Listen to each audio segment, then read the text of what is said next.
వచ్చాను. మరి గత నెలలో వచ్చినప్పుడు ఇద్దరు భార్య భర్తలు వచ్చి నన్ను చూశారు. పాపం బిడ్డలు చూసి ఒక్కసారి వస్తే బాగుంటుంది అయ్యగారు అన్నారు. సరే అన్నాను. మళ్ళీ మొన్న ఫోన్ చేస్తే వస్తామంటే రమ్మన్నారు. వచ్చారు రెండోసారి. వచ్చినంత ఎప్పుడైతే వాళ్ళు మాట్లాడారో రావడానికి సిద్ధపడి మా బిడ్డలు కూడా సిద్ధం చేసి నేను రావడం జరిగింది. హల్లెలూయా. మీరందరూ 2025 సంవత్సరంలో అద్భుతకరంగా ఆరోగ్యకరంగా ఉన్నారా? ఉన్నారు. దేవుని కృప లేకపోతే ఈ సంవత్సరం మీరు చూడకుండా ఉంటారు కదా. దేవుని దయ, దేవుని కృప ఉంది కాబట్టి 2025 దయా కిరీటాలు మనం పొందాం. ఈ 2025 దయా కిరీటాలు మనం పొందడానికి దేవుడే సాయం చేశాడు. ఒకవేళ దేవుడే కానీ సాయం చేయకపోతే మనం ఈ సంవత్సరం చూడకుండా ఉండేవాళ్ళమే. పోయిన సంవత్సరం నేను కోమలాగా ఉండిపోయిన హాస్పిటల్లో ఏడ్చాను. అయితే 2025 చూడనా ప్రభువా, కానీ దేవుడు చూపించాడు. ఎందుకని ఆశ్చర్యకరంగా మళ్ళీ ఈ సంవత్సరంలో నేను అడుగు వేయటం, సంఘంలో దేవుని వాక్యం చెప్పడం, 3 రోజులు ఉపవాస ప్రార్థనలు ఉండటం దేవుడు కృప చూపించాడు. దేవునికి మహిమ. కాబట్టి రాత్రికాల సమయంలో దేవుని బిడ్డలారా, ఒక 3-4 విషయాలు మీ ముందు ఉంచి నేను వెళ్తామని ఆలోచిస్తా ఉన్నా. మన దేవుడు అర్థమైందా? ఎలాంటి వ్యక్తి? ఈ రాత్రి కొన్ని మాటలు మీకు చెప్తాను. ఈ 2025 సంవత్సరంలో ఇవన్నీ మీ జీవితంలో జరుగును గాక. హల్లెలూయా.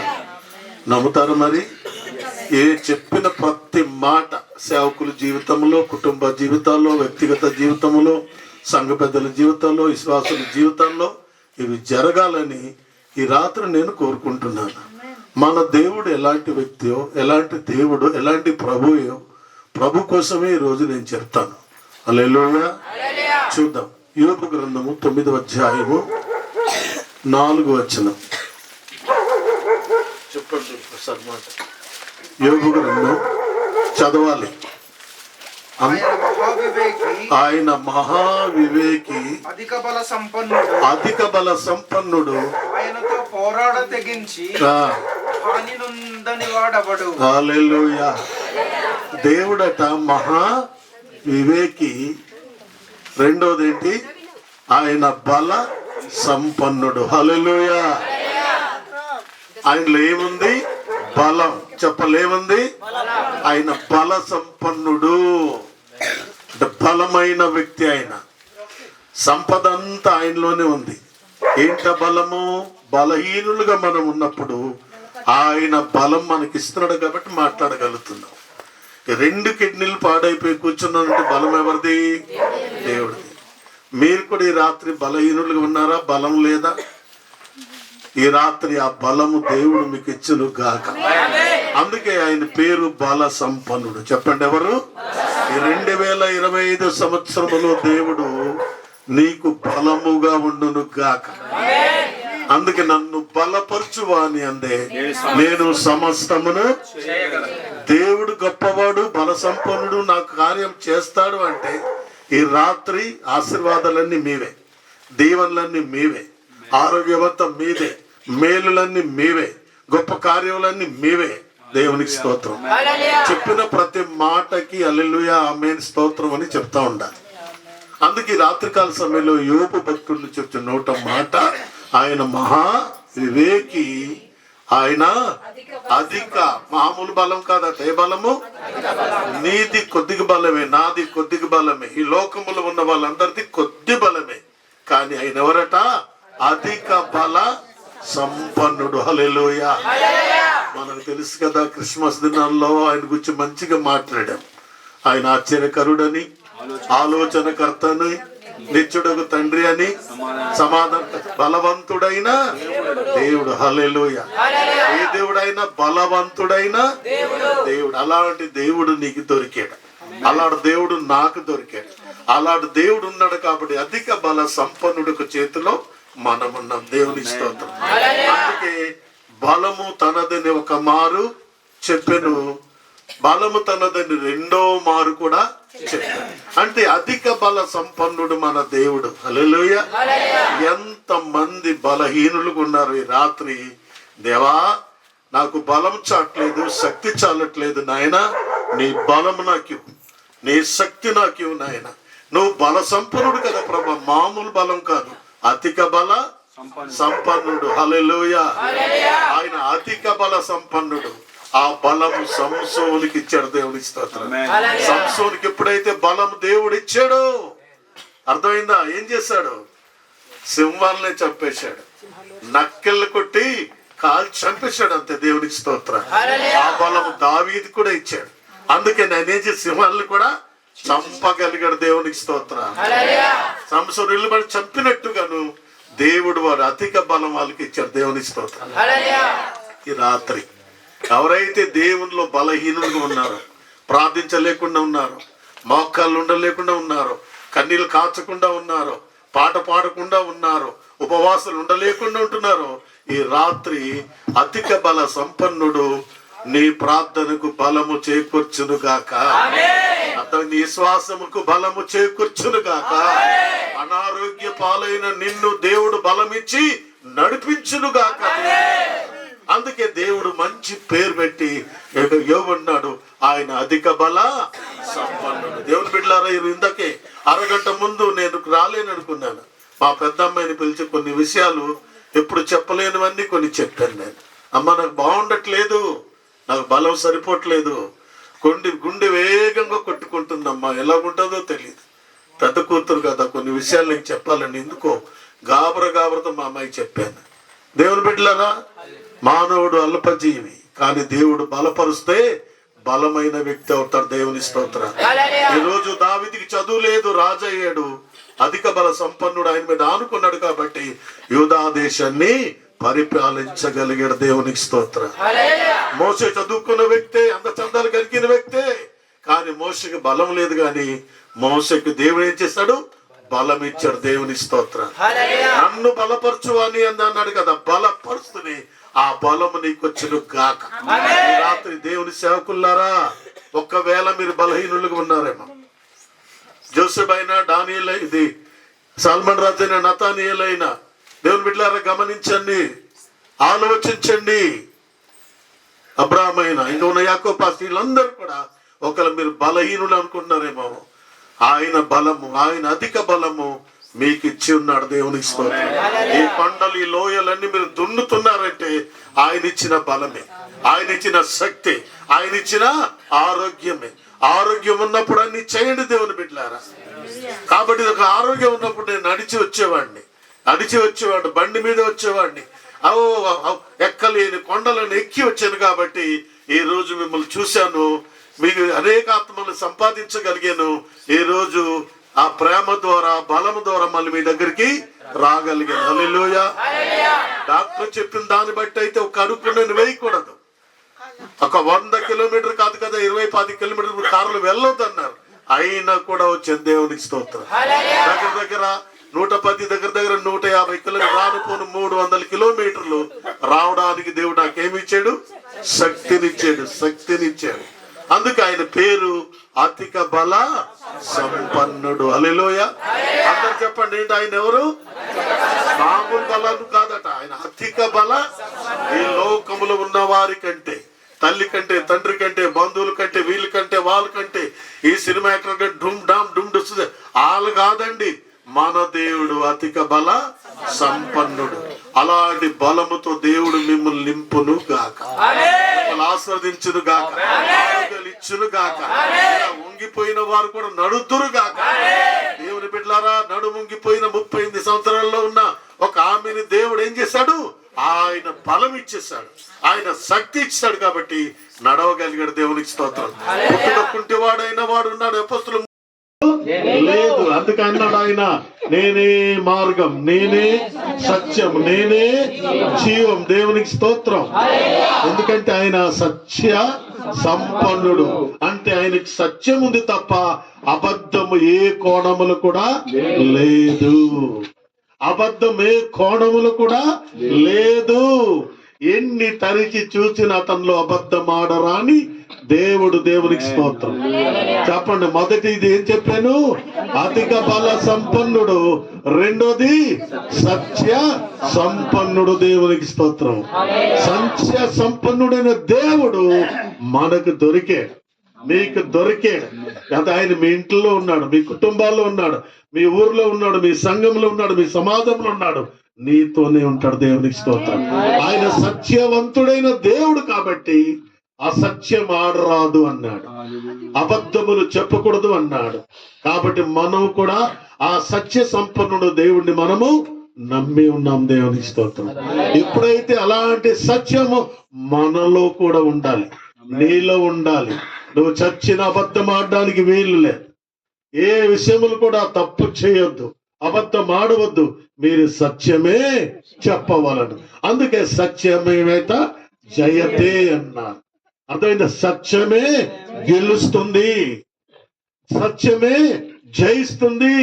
అందుకే ప్రభు వచ్చాడు, సత్యం చెప్పాడు. ఈ లోకంలో అనేక మంది నమ్మలే, ఆయనకి త్రోసివేశారు, ఆయనకి దూరపరిచారు, కనీసం ఆయనతో మాట్లాడడం కూడా వాళ్ళు ఇష్టపడలేదు. కారణం ఏంటో తెలుసా? సత్యం ఎవరు నమ్మరండి, అబద్ధాన్ని నమ్ముతారు. ఏమండి? కల్పన కథల్ని నమ్ముతారు. ఎవరైతే ఏం చెప్తారో అదే నమ్ముతారు, కానీ సత్యవార్తను ఎవ్వరును నమ్మరు. అందుకే మన దేవుడు ఎవరు చెప్పండి? సత్య సంపన్నుడు. హల్లెలూయా. అలాంటి దేవుని ఈ రాత్రి తీసుకుని పోతావా? ఇంకా సత్య సంపన్నుడు దేవుడిని నమ్మలేదా? ఎవరు మాట్లాడకండి, మాట్లాడితే ఇక్కడ రికార్డ్ అవుతాయి మాటలు. దేవుని బిడ్డలారా గమనించండి, సత్య సంపన్నుడు దేవుడు. ఆయన నీ ఇంట్లో ఉంటే నీకు సమస్తము సత్యము వల్లనే జరుగుతాయి. అందుకే ఆయనే సత్యము, ఆయన వాక్యమే సత్యము, ఆయన వాక్య సారాంశమే సత్యం. స్తోత్రం. ఎందుకంటే వాక్యమైన దేవుడు. ఎవరైనా వాక్యమైన దేవుడు. ఆది యందు వాక్యం ఉండెను, వాక్యము దేవుని యొద్ద ఉండెను, వాక్యమే దేవుడై ఉండెను, ఆ వాక్యమే శరీరధారి అయి కృపా సత్య సంపన్నుడుగా మన మధ్యలో నివసించెను. హల్లెలూయా. అది అందులో కూడా సత్యం కనబడుతుంది. అంటే సత్యవంతుడైన దేవుడు పైలోకమును విడిచిపెట్టి భూలోకాన్ని మానవుడుగా అవతరించాడు. ఆయనే సత్యమూర్తి. దేవుని స్తోత్రం. ఇక్కడ ఎంతమంది సత్యం ఉన్నారు, ఎంతమంది సత్యవతులు ఉన్నారు, ఎంతమంది సత్యమూర్తి, సత్యనారాయణలు, కానీ వాళ్ళు సత్యం ఉండట్లేదు. కానీ మన దేవుడు సత్య సంపన్నుడు. దేవునికి స్తోత్రం. అందుకే ఆ సత్యంలో సంపద అందులో ఉంది. అందుకే అన్నాడు, నాలో పాపం ఉన్నదని మీరు ఎవరైనా స్థాపించగలరా? నాలో ఏ పాపమును లేదు. దేవునికి స్తోత్రం. ఆయన నిర్దోషి, నిష్కలంకుడు, పరిశుద్ధుడు, నిత్య నివాసి అయిన వాడు చెప్పిన మాట. దేవునికి స్తోత్రం. అందుకే సత్యం అనగా ఏమీ అడిగాడు పిలాతు. సత్యం అంటే అసలు ఏమిటి? ఆ మాత్రం ఆయనకి తెలియదా? ఈజ్ ఏ గవర్నర్, ఈయన గొప్ప వ్యక్తి, సత్యాన్ని గురించి బోధించేవాడు, చెప్పేవాడు, న్యాయం చెప్పే వ్యక్తి. అంటున్నాడు సత్యం అనగా ఏమి? నేనే సత్యం అన్నాడు ఆయన. దేవునికి స్తోత్రం. సత్యమే ప్రభు అండి. కాబట్టి సత్యమైన దేవుణ్ణి, నిజమైన దేవుని మీరు నమ్మారు. ఆయన ఒక మాట చెప్తాడు, రుజువు మాట. చూడు, తీతు పత్రిక అనుకుంటాను, 1వ అధ్యాయము 4వ వచనం చదవండి. తీతు పత్రిక అదేనా? 4వ వచనం. సత్య విషయమైన అనుభవ జ్ఞానము. చూడండి, ఈ విషయం గమనించండి. సత్య విషయం అంటే అబద్ధము రానిది, నిజమైన విషయం, సత్య విషయమైన దేవుని దాసుడును యేసుక్రీస్తు అపోస్తలుడునైన పౌలు మన అందరి విశ్వాస విషయములో నా నిజమైన కుమారుడకు శుభమని చెప్పి వ్రాయినది తీతుకు ఆ నిత్య జీవమును. అది ఈ మాట అండర్లైన్ చేసుకోండి. ఆయన సత్యవంతుడని ఇప్పుడు దాకా చెప్పానే, ఆయన అబద్ధమాడరాని దేవుడు. దేవుని స్తోత్రం. నువ్వు నమ్ముకున్న దేవుడు మామూలు వ్యక్తి కాదు, అబద్ధమాడరాని దేవుడు. హల్లెలూయా. మనం అబద్ధములు ఉన్నాం, సత్యములోకి నడిపించాడండి. నువ్వు అబద్ధములకు ఉన్నావు, సత్యములకు నడిపించారండి. కాబట్టి ఆయన అబద్ధమాడరాని దేవుడు. స్తోత్రం. ఆయన ఏం చేస్తాడట? చదువు తర్వాత, అబద్ధమాడరాని దేవుడు అనాది కాలమందే వాగ్దానము చేసినవు ఇప్పుడు మన రక్షకుడైన దేవుని ఇప్పుడు మన రక్షకుడైన దేవుని ఆజ్ఞ ప్రకారం నాకు అప్పగింపబడిన సువార్త ప్రకటన వలన తన వాక్యమును యుక్త కాలమందు బయలుపరచెను దేవుని. అది కాదు, అక్కడ మాట ఉంది. ఆ వాక్యం ఎందుకట? నిత్య జీవము కోసము ఆయన సత్యవంతుడుగా వచ్చి నీ కోసం నా కోసం అయినా చనిపోయాడు. దేవుడి స్తోత్రం. అందుకైనా అబద్ధమాడరాని దేవుడు. స్తోత్రం. ఈ మాట చెప్పుకోండి, ఆయన అబద్ధమాడరాని దేవుడు. ఎంతో మంది దేవుళ్ళు అనుకునే వాళ్ళు వచ్చారు, గొప్ప గొప్ప మాట్లాడారు, అబద్ధాలు చెప్పి వెళ్ళిపోయారు. కానీ మన దేవుళ్ళు అబద్ధం ఎంత మాత్రమును లేదు. 2025 సంవత్సరములో మీ దేవుడు మీ కొరకు అబద్ధమాడరాని దేవుడుగా ఉంటాడు. ఆయనే సత్య సంపన్నుడు. దేవునికి స్తోత్రం. సత్య సంపన్నుడైన దేవుడు మీతో ఉండడానికి ఆయన రెడీ. స్తోత్రం. ఆ దేవుణ్ణి మీ ఇంటికి తీసుకెళ్ళండి. మీ ఇంట్లో కూడా సత్యమే మాట్లాడండి, సత్యమే చెప్పండి, అబద్ధాలే మాత్రము చెప్పకండి. అబద్ధములాడు పెదవులు యెహోవాకు హేయములు. అందుకని అబద్ధాలు ఆడకుండా నిజమే చెప్పండి. దేవునికి స్తోత్రం. మన దేవుడు సత్యవంతుడు, సత్య సంపన్నుడు, ఏమండి బల సంపన్నుడు. అలాంటి దేవుడు మనకు దొరికాడు. స్తోత్రం. అందుకని మీరెవరో మేమెవరో, నువ్వెక్కడ పుట్టావో నేనెక్కడ పుట్టామో, మన వార ఊడు ఆడ ఏదో మనకు తెలియదు, అయినప్పటికీ మనం కలుసుకున్నాం. దేవుని స్తోత్రం. ఆయన సత్యం ఉంది కాబట్టి ఈ సత్యం మనల్ని కలిపింది. అర్థమైందా? ఏకం చేసింది. అందుకే ఆ ప్రేమ బంధములు మనం ఇలాగున్నాం. హల్లెలూయా, హల్లెలూయా. కాబట్టి దేవుని బిడ్డలారా, దేవుని సేవకుడిగా చెప్తున్నాను, అలాంటి దేవుడు, సత్య సంపన్నుడైన దేవుడు ఆయన మీ ఇంట్లో మీ కుటుంబంలో ఉన్నాడని ఇక్కడున్న అనేక మంది యేసుని ఎరగని ప్రజలు కూడా సత్యవార్తను అనేక మందికి చెప్పండి. ఈ సత్యవార్త విన్న వాళ్ళందరూ కూడా నిత్య జీవములోకి వెళ్ళును గాక. మీరు వెళ్తారు, వాళ్ళు కూడా నడిపిద్దాం. నీ చుట్టాలు, నీ బంధువులు, నీ కుటుంబీకులు, నీ ఇరుగుపలు, స్నేహితులు, ఫ్రెండ్స్ అందరికీ ఈ సత్యవార్త చెప్పండి. ఆయనలో సత్య సంపద ఉందండి, ఆయన నమ్ముదామంది. స్తోత్రం.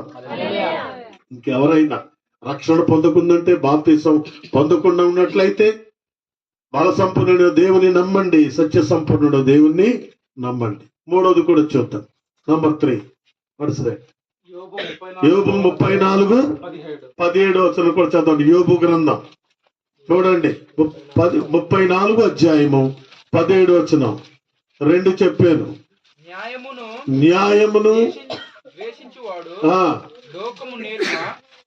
న్యాయమును దేశించువాడు లోకము నేలునా.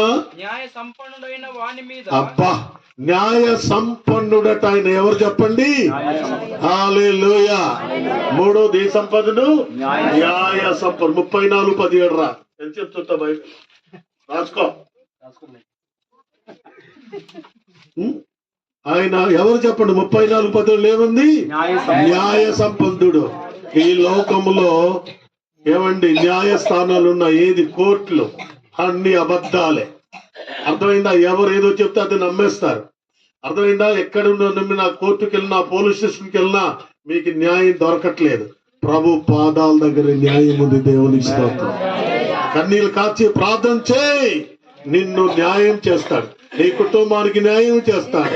ఒకవేళ కోర్టు గొడవల్లో ఉన్నావా, పోలీసు గొడవల్లో ఉన్నావా, భూమి తగాదుల్లో ఉన్నావా, పోగొట్టుకున్నావా, భర్త వదిలేసిందా, భార్య వదిలేసిందా, కుటుంబంలో బాలేదా, నెమ్మది లేదా, శాంతి లేదా, ఊరు జనము, ఊరు వాడ పెద్దలందరూ వచ్చి అన్యాయంగా మాట్లాడుతున్నారా? మీరు నమ్మిన దేవుడు ఎవరో తెలుసా? న్యాయ సంపన్నుడు. హల్లెలూయా. అందుకైన న్యాయాధిపతి. చెప్పండి, ఆయన ఎవరు? న్యాయాధిపతి అంటే ఆయన జడ్జి అని అర్థం. స్తోత్రం. అర్థమైందా? వీళ్ళు వాళ్ళు వాదించుకుంటారు, కానీ న్యాయమే గెలుస్తుంది. అన్యాయం ఎప్పుడైనా కింద పడిపోద్ది, న్యాయమే గెలుస్తుంది. దేవుని స్తోత్రం. అందుకని న్యాయ సంపన్నుడు. ఈ 2025 సంవత్సరములో నీ వ్యక్తిగత జీవితంలో, కుటుంబ జీవితంలో, సేవా జీవితంలో దేవుని బిడ్డలారా మీకు న్యాయ సంపన్నుడైన యేసుడు మీకు దొరుకును గాక, మీకు న్యాయం జరుగును గాక.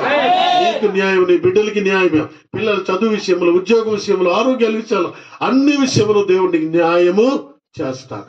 అందుకైన న్యాయాధిపతి. ఇదిగో న్యాయాధిపతి వాకిట నిలుచున్నాడు. దేవుని స్తోత్రం. నీ ఇంటి ద్వారం దగ్గర ఎవరున్నారు? న్యాయాధిపతి అయిన దేవుడు నిలబడి ఉన్నాడు. దేవుని స్తోత్రం. ఆయన మీకు న్యాయము తీరుస్తాడు. ఈ 2025 సంవత్సరములు దేవుడు మీకు న్యాయం తీర్చి, కోర్టు గొడవల నుంచి, తగాదుల నుంచి, భూమి తగాదుల నుంచి, ఏ పరిస్థితులు మీకున్న దేవుడు మీకు న్యాయం చేయను కాక. అందుకని దేవా, నువ్వు న్యాయాధిపతి అయ్యా, నువ్వు సత్య సంపన్నుడయ్యా, నువ్వు బల సంపన్నుడయ్యా, నువ్వు న్యాయ సంపన్నుడయ్యా. ఈ సంపద అంతా ఎవరి దగ్గర ఉందయ్యా? నీ దగ్గర ఉంది. దేవునికి స్తోత్రం. ఆ న్యాయ సంపన్నుడైన యేసయ్య నీ వెంటే ఉంటాడు, నీతోనే ఉంటాడు. నువ్వు న్యాయం చేయమనడుగా ఆయన ఏం చేస్తాడు? అది కొంతమంది బైబిల్లో మనకు టైం లేక చెప్పట్లేదండి చాలా విషయాలు. ఒక ఆవిడ వస్తుంది ప్రభు దగ్గర, నాకు న్యాయం చేయమని. అవునా కదా? లోకస్వార్థం న్యాయం చేయి, నాకు న్యాయం చేయమని వస్తుంది. ఎన్నోసార్లు ప్రభు దగ్గరికి వెళ్తే ప్రభు న్యాయం చేశాడు లేదా? న్యాయం చేశాడు. ఈ రాత్రి దేవుడు నీకు న్యాయం చేస్తాడు. నీ బిడ్డల విషయంలో న్యాయం, నీ బిడ్డల చదువు విషయంలో న్యాయం, ఉద్యోగం విషయంలో న్యాయం, పెళ్లి విషయంలో న్యాయం, అన్ని విషయంలో దేవుడు న్యాయ సంపన్నుడైన వాడు నీకు న్యాయము తీర్చును గాక. హల్లెలూయా. అలాంటి దేవుడు మనకున్నాడండి.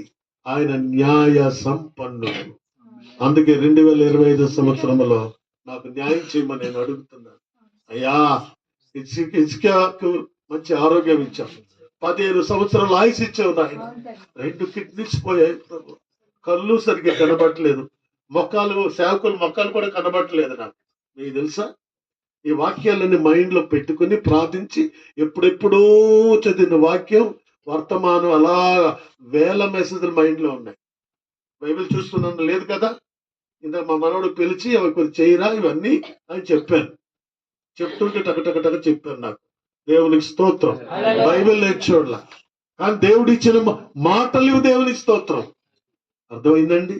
ఇంత బాలికపోయినా దేవా నాకు న్యాయం చెయ్యి. ఎందుకంటే ఇంకా నాకు కొంత టైం ఇవ్వు ప్రభు, ఇంకా నీ పరిచయం కొంత ఉంది, కొంత చేయాలి.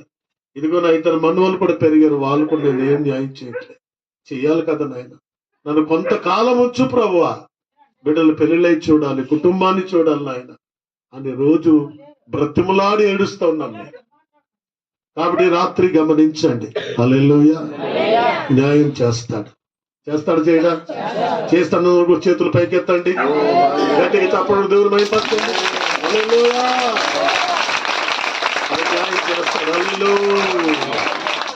సాల్మన్ రాజు కొడుకు ప్రేమ్ కుమార్ కి నాకు ఉద్యోగం ఇస్తున్నాడు దేవుడు చూపించాడు. అదేంటో అలా నడుచు, తెల్ల డ్రెస్ వేసుకుని అలా దర్శనం అండి. ఇందాక దర్శనం వచ్చింది నాకు. దేవుడు ఇస్తుంది గాక, దేవుడు ఇస్తాడు త్వరగా.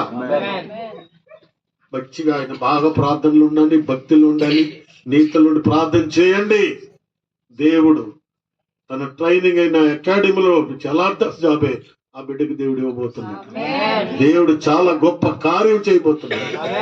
తల్లిదండ్రులు ఒక కన్నీళ్ళు దేవుడు తుడబోతున్నాడు. దేవుడితో ఇది న్యాయ సంబంధమైన దేవుడు చెప్పిన మాటలు, ఇది నా మాటలు కాదు.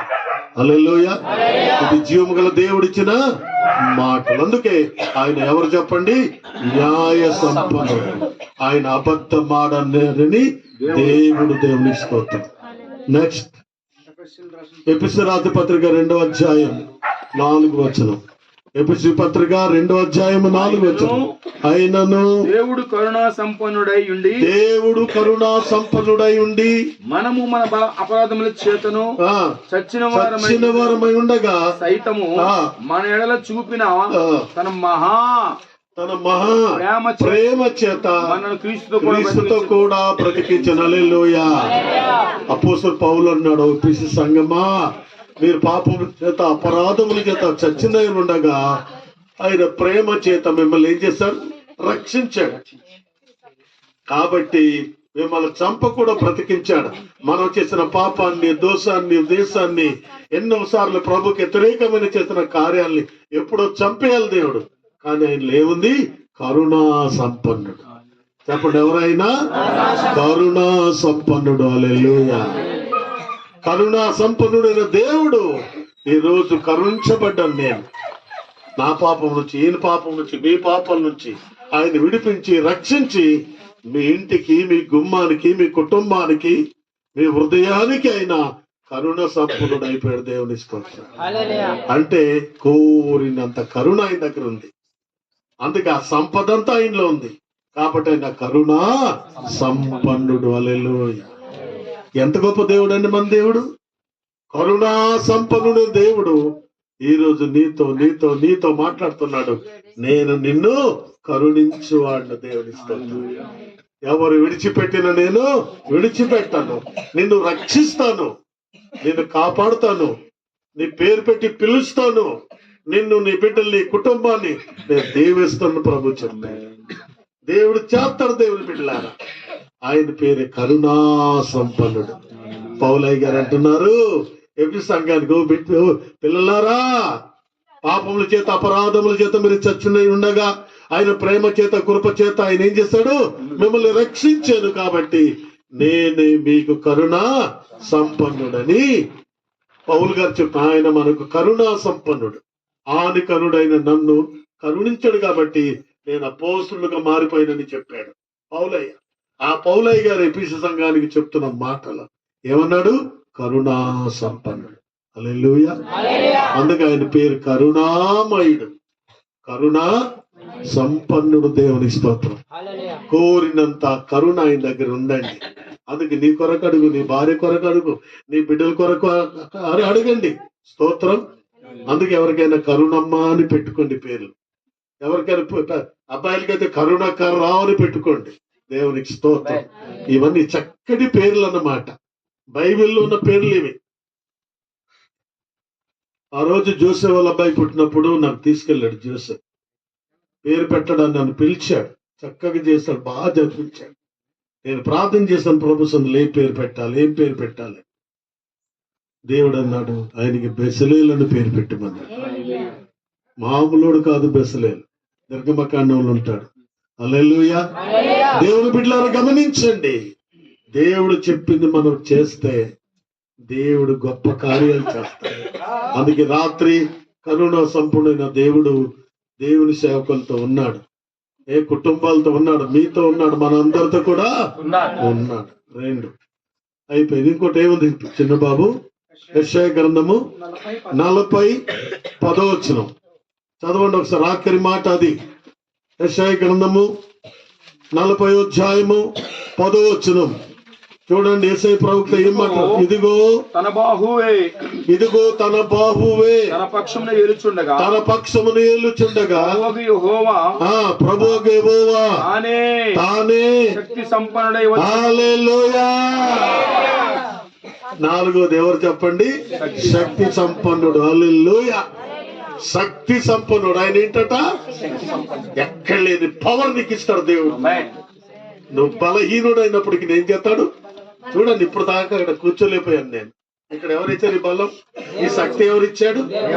పరిశుద్ధాత్మ మీ మీదకి వచ్చును, మీరు శక్తిని పొందుతారు. దేవుడు చేసిన మీరు ఉదయ సమర దేశములందరితో సాక్షులై ఉంటారు. ఈ శక్తి ఎవరిచ్చారు? దేవుడే ఇచ్చాడు. అందుకే ఎవరైనా శక్తిహీనులు ఉన్నారా? బలహీనులు ఉన్నారా? కృంగిపోయి ఉన్నారా? బాధపడుతున్నారా? నీరసంగా ఉన్నారా? బ్లడ్ లేకుండా ఉన్నారా? ఎలా కృంగి ఉన్నావా? ఈయనన్నాడు, ఆయన శక్తి సంపన్నుడు. దేవునికి స్తోత్రం. మన దేవుడు శక్తి సంపన్నుడు, శక్తి సంపన్నుడు. అందుకే శక్తి ఇచ్చాడు కాబట్టి దగ్గర 150 కిలోమీటర్లు నేను రాగలిగాను, ఇక్కడ ఉండగలుగుతున్నాను. దేవునికి స్తోత్రం. ఒకవేళ ఆయనే గాని శక్తి ఇవ్వకపోతే ఈ రోజు మీ ఊరిని రాలేను, ఎంత కారున్నా రాలేను. అర్థమైందా? దేవుడు శక్తి ఇచ్చాడు కాబట్టి నేను అన్నాను, సల్మాన్ ఒరే కారు రోడ్డు కానీ బాగాలేకపోతే రాలేనురా, ఒక్క 5 నిమిషాలు నడవలేనురా అన్నా. నేను నడవలేను, అడుగేలేనురా, కష్టంరా అంటే, లేదా గారు ఇంటా కారు వచ్చేస్తుంది అన్నాడు. అలాగే వచ్చింది. మేము కూడా భయపడకుండా మనవాడు చాలా చక్కగా తీసుకొచ్చాడు. కొత్తగా ఇలాగ కొండల్లో తోలన ప్రార్థన చేస్తూనే ఉన్నాను పక్కన కూర్చొని. కానీ దేవుని మహాకృపను బట్టి మంచిగా తీసుకొని వచ్చాడు. హల్లెలూయా. ఇది ఎవరి పని? దేవుని పని. మార్గం ఎవరు తెరుస్తాడు? దేవుడే. కార్యాలు ఎవరు చేస్తాడు? దేవుడే. అందుకని మనకు శక్తి సంపన్నుడు దేవుడు మార్గాన్ని తెరిచి దేవునికి స్తోత్రం. ఐగుప్తులో వచ్చి ఇశ్రాయేలు ప్రజలు బయలుదేరారు. వస్తా ఉంటే ఎర్ర సముద్రం ఏమైంది? అడ్డైపోయింది. ఏం చేశాడు మోసే? ప్రార్థించి ఆ కర్రను ఇలా చూపిస్తే ఏమైంది? అది అంటే ఆయన పవర్ అన్నమాట, అంటే ఆయన శక్తి అన్నమాట. ఆయన శక్తి ద్వారా సముద్రం 2 పాయలైపోయింది. హల్లెలూయా. దేవుడు ఎంత గొప్ప దేవుడు అండి. ఆ శక్తి అక్కడ దిగి వచ్చింది, ఆ పవర్ అక్కడ దిగి వచ్చింది. కాబట్టి దేవుని బిడ్డల రాత్రి బలహీనుడైన నన్ను బలపరిచి శక్తినిచ్చి నిలబెట్టి కూర్చోబెట్టి దేవుడు వాక్యం చెప్పడానికి సాయం చేశాడు. అందుకే నేను నమ్ముతాను. ఇందాక అందుకు చాలా 2-3 మెసేజ్లు మైండ్ లోకి వచ్చి ఏం చెప్పాలంటే ప్రభు టక్ మంది గుర్చేసి చెప్పు, స్తోత్రం, ఈ 2025కి చెప్పు. హల్లెలూయా. చెప్పండి. మొదటి ఏం చెప్పాను? అధిక బల, ఒట్టి బలం కాదు. ఏ బలము? అధిక బల, 100కి 100 పాలకి ఎక్కే అధిక బల సంపన్నుడు. 1. 2 సత్యం ఉన్న సంపన్నుడు. 2. 3 అబద్ధమాడ రాని దేవుడు. అది ఉదాహరణలేండి. ఆ తర్వాత 3rd వన్ న్యాయ సంపన్నుడు. హల్లెలూయా. ఆయన ఎవరు? న్యాయసనికి న్యాయం చేస్తాడు. 4 కరుణా సంపన్నుడు. 5 హల్లెలూయా. దేవునికి చప్పలు కొడతామా? Hallelujah, hallelujah. Praise the lord. ఆయన శక్తి సంపన్నుడైన దేవుడు, గొప్ప దేవుడు మనకున్నాడు. కాబట్టి ఈ రాత్రి దేవుని సేవకులైన వారు బలహీనులుగా ఉండవద్దు, అల్పంగా ఉండకండి, నీరసమైపోవద్దు. ఏమండి? బలమైన సంపద ఆయన మిమ్మల్ని బలపరచడానికి వచ్చాను నేను. మిమ్మల్ని బలపరిచాను. శక్తి కలిగి, బలము కలిగి, చక్కగా కలిగి మీరు జీవించాలని కోరుతున్నాను. హల్లెలూయా. ఈ రాత్రి ఒక మాట, ఇన్ని మాటలు మాలుడు గారు చెప్పారు. ఏం విడిచిపెట్టాలి? విడిచిపెట్టండి. దీవెనలన్నీ మీవే, ఆశీర్వాదాలన్నీ మీవే, మేలన్నీ